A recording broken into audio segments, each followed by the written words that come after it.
Okay, so táid chun dul siar ar na Deachúlacha I bhór mata an seachtain seo. Now, tá méid tréis na tithe haing amach. So, an rud is táhachttaí nar tá sibh ag obair le Deachúlacha ná chun an legan amach seo chuimhnú, right? If you remember this layout. Sin an punk Deachúlach decimal point, right? Ar an taobh yes den punk Deachúlach bíon na dehús, céadús agus mílús. On the right hand side of the decimal point you have tenths, hundredths and thousandths, okay? On the left hand side tá ar an taobh clay tá aonad, de, céad. So there we'd have céad, then we'd have míle and 10,000 going up, right? Our normal legan amach. The important thing to remember, we all know, so basically guys, on this side, right, what would usually be there is aonad, de, céad, míle, 10,000, right? That's the legan amach we have for our units. So carcha 3,000, sé céad is the trocadó. 43,632, right? That's the way we'd write it out. That is what you would see on this side of the decimal point, on punct Deachúlach, right? But inis táid chun fécint ar an taobh eile than punct Deachúlach. We're going to this end here, where you have a punk something, something, something, all right? And that's what we're looking at up here.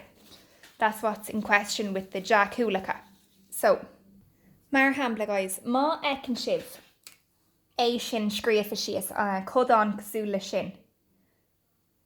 Hain dehú. Right? Agus má there an ceist scríomh an codán sin mar deacúil. If you get asked the question, write this fraction as a decimal. What you do is you think of your legan amach that we have and we're going to learn, and we've learned already but we'll revise. We know that after the punct Deachúlach tágan na dehús, céadús agus mílús. Céimh é dehús atá a gceist, hain dehú amháin. So I'm going to fill in hain into the dehú box. How many aonads do I have? I've none. No holes. So hain dehú, ná, nád punk a hain. And sin an rud atá scríofa suas an seo agam. Right? Jenny meet count eile. If I have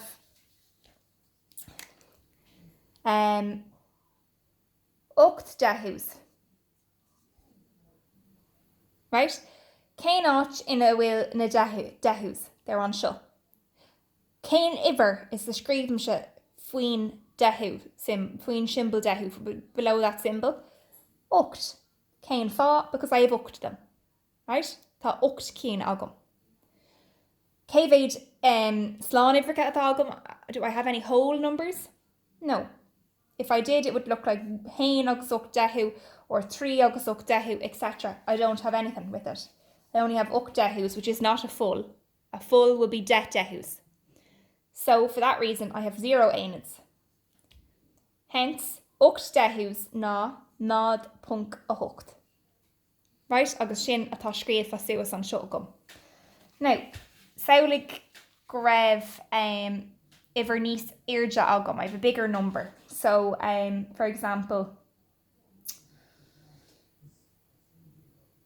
or we'll go with even a smaller one, right? So say I have, instead of ocht dehús, say I have ocht céadús, right? 800ths. Okay? Now, conna sa scríbim se é sin I ferm Deachúil? Well, feici mé, cén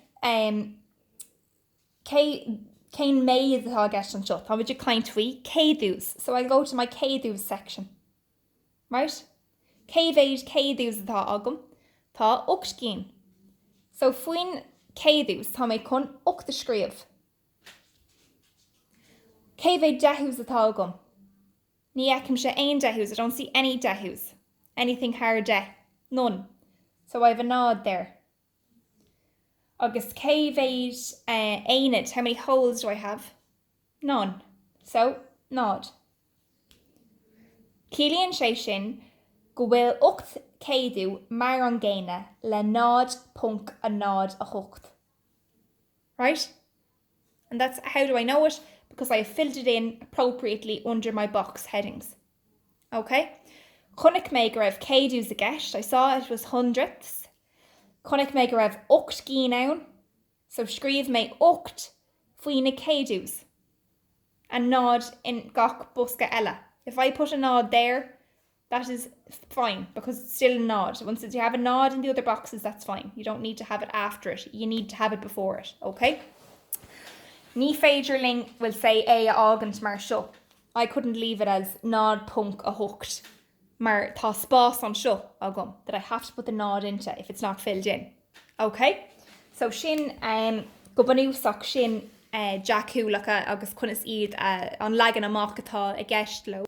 Okay, so támuid chun an legan amach seo a úsáid chun na ceistne ar lehanach 73 a dhéanamh, right? So tá mé géirí go maiid gach duine ag fécint ar ceiste hain lehanach 3 or 73 brownarm in gafa le mata agus tá mise mar scaná tá mise chun ceann amháin de gach ceist a dhéanamh amach, okay? Agus tá sibse chun na cín eile a dhéanamh in bhirnéanar, alright? So, ceiste hain. Scríomh iad seo chias sna tithe Deachúlacha. Now I have na tithe Deachúlacha déanta amach. Hain A says hain plus hain dehú plus hain céadú. Now, conna sa bhfuil mé conéis sin occurs Jacks na tithe. Well, hain, cad sin, that is an aonid, a unit. So, cévéad atá agam, tá ceann amháin agam, tá mé chun an hain occurs Jack an seo. Punk. Punk stays where it is. It's not here, it's comma. It doesn't matter that it's not down here. I know there has to be a punk idir na hainid agus na dehús.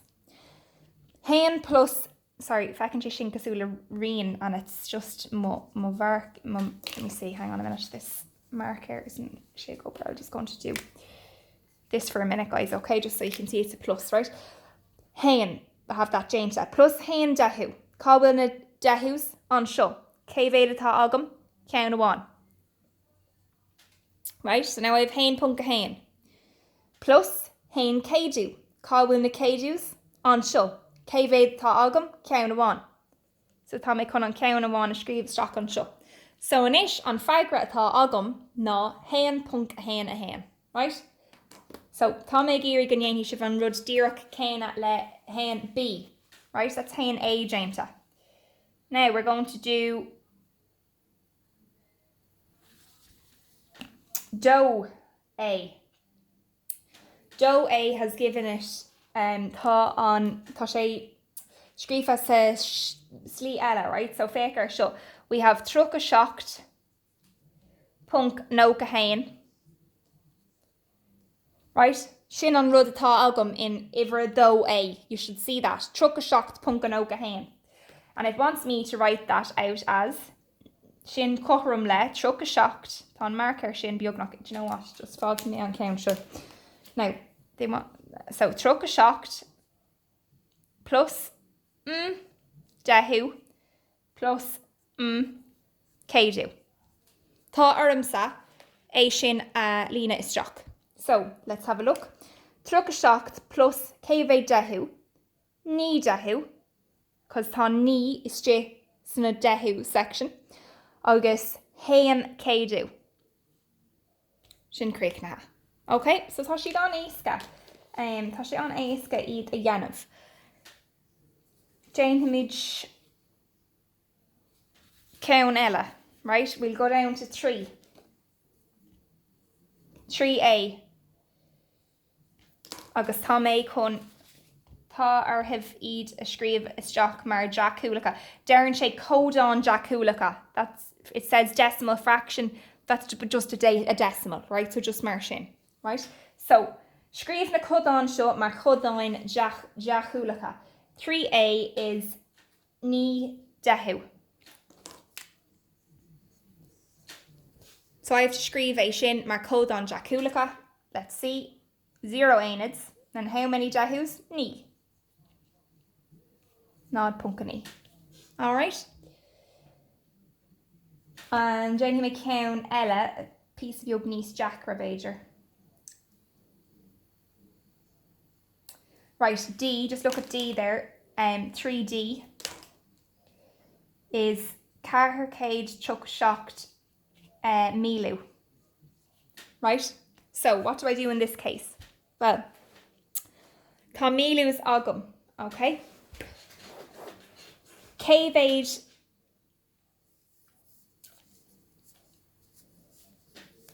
punk atá taréis on or cave spas atá taréis on punk Deachúlacha. How many spaces are after the decimal point?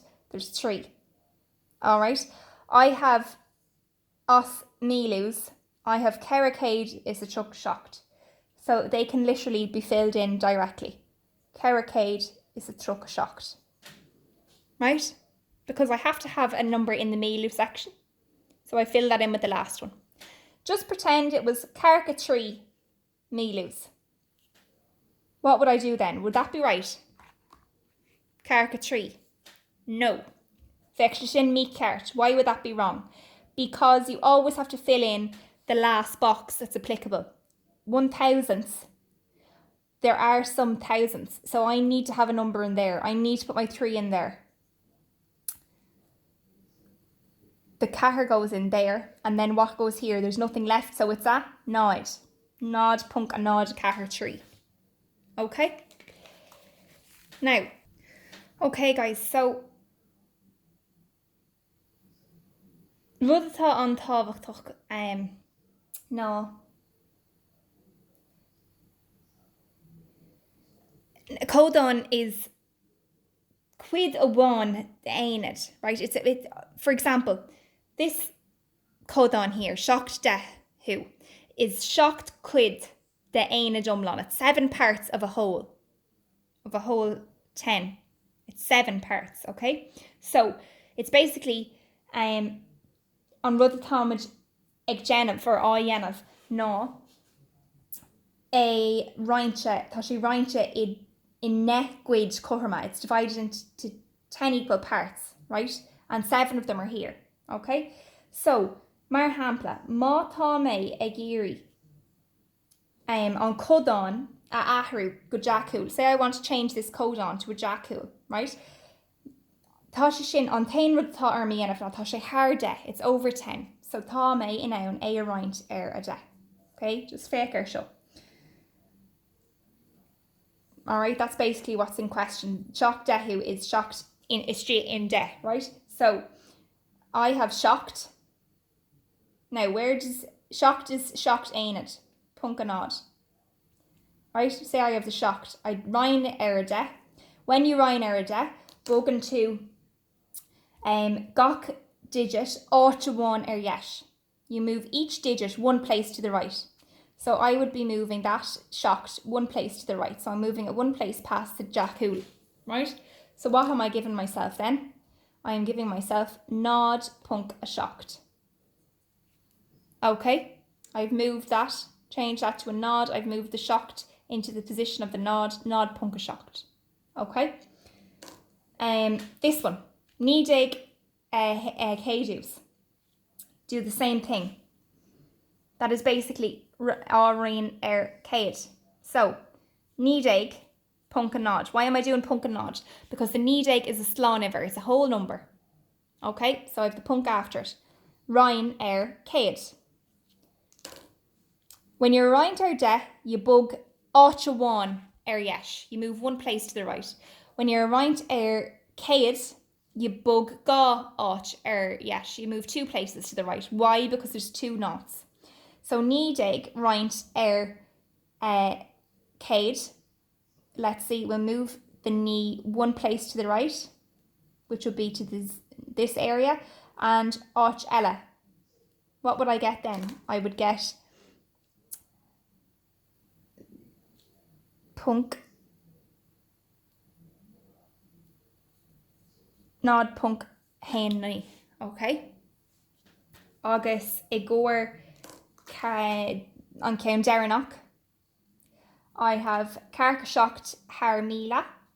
That would be the equivalent of carca shocked punk a nod. Ryan míle, cos tá sé thar míle. It's divided into thousands, right? So nar bhí mé ag roint de, bhog mé an digit 8 amháin dheis. Nuair bhí mé ag roint céad, bhog mé an digit 2 dheis. Agus inis tá mé ag roint míle, so tá mé chun an digit bhoga 3 dheis. So look, tá mé just chun anamh níos soléire an seo. I will just do out the table a rís. I have my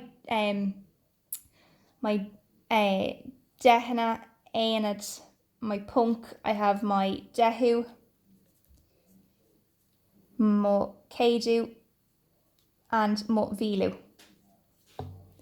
Okay.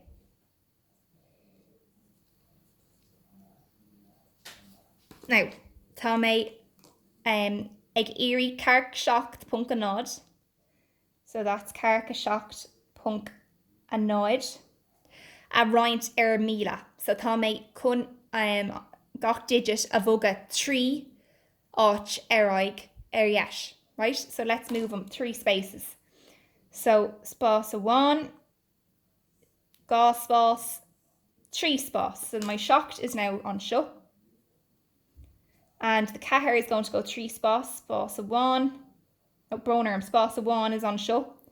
2 spás, 3 spás. So cad é an iver nua atá agam. Bug mé an cahar agus an seacht. I now have 0 aonids. So I have a nod punk, a nod, a cahar seacht. Okay? Agus sin sin conas a dhéanann si bheith, that's it, explained. I mean, it's féidirling iad a leanúint isteach. If you can do it by filling it in directly, gan é sin a dhéanamh, that's fine, and go ahead, but sin just chun é a bhíniú. I'm just explaining where it's coming from, okay? Now, I gcóir ceist a cahar tá sibh ag déanamh check an bhfuil na freagraí ceart nó mí ceart. Jane hamid cahar é le chéile there on toppy.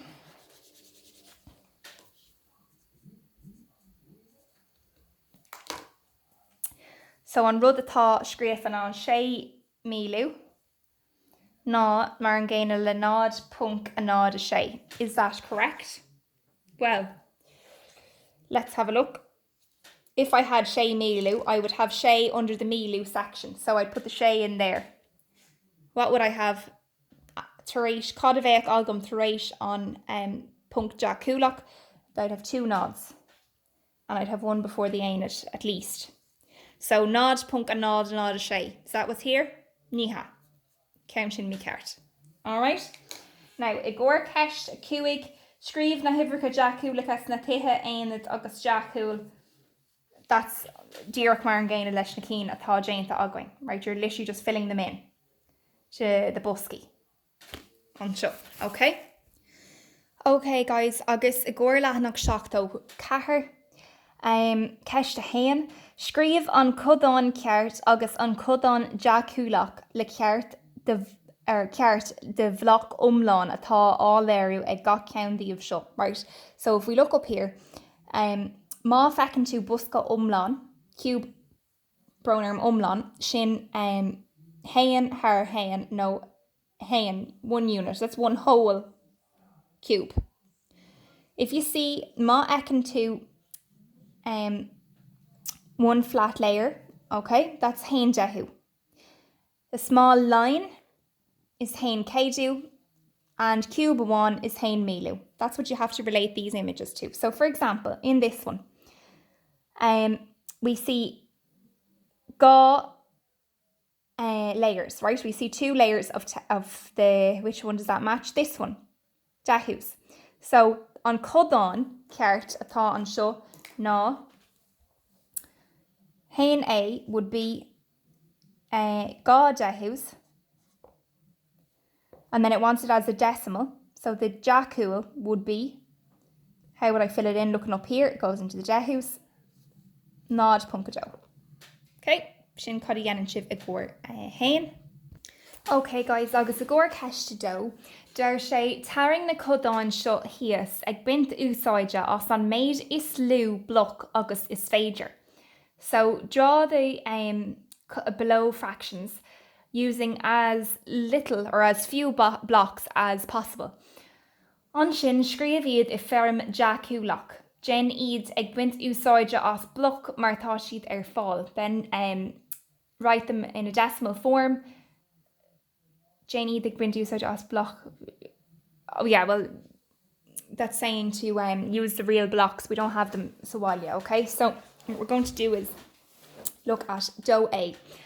An rud atá againn ná dó dhéag mílú. And then they've told us what that is equal to, but I'm going to show you chunas A a oibriú amach arís. Dó dhéag mílú is equal to what? Well, it's equal to dó dhéag puncanad. Now, it's over mílú, so it's dó dhéag puncanad roin what? Roin mílú. Or míla. How many spaces? Cévéid spás atá uring on gach digit a bhoga? 3 spás. Céim fá, there's 3 nods. So, if I was to do that and I had the dó dhéag on show, and I was to move them all 3 spás, this dó would go hen, dó 3, it'd go to here. Goodbye, slán latsa, and the hen would bug 3 spás. Hen, dó 3, go to here. It's brown arm, it's a hen, okay? Right, put it in the gurrum, right? Slán. So, cad atá fágcha, ní léon dehús agus ní léon éanad. So, mar sin, I can say that dó dhéag mílús is equal to nád punk a nád a hen a dó. And sin an rud atá scríofa in Verlauer, if you check, it says it there beside it, okay? Now the next thing is tá orm é sin a haringt, right? I have to draw it using as few blocks as possible. So arís, I'm looking back up at the blocks that are seen at the top of page 74. And I'm going to see what type of blocks do I need. So as a decimal, I have hen céadú and I have gá mílú, right? Now I learned that the mílús are the little tiny squares, the little cubies, that size, okay? And the céadús, the hundredths, are the line, a set of 10 squares. So how would I draw this? I want 102 thousandths. So the drawing I would have is one line of de busky, straight down. So hen, dó 3, car cúig sé, seacht, ocht. Seacht ocht ní de, just aber greibh de down, okay? Agus gá ceann beaga. Right? And sin conas haring óhing é sin. Sin an rud atá gceist I gcóir ceist dó.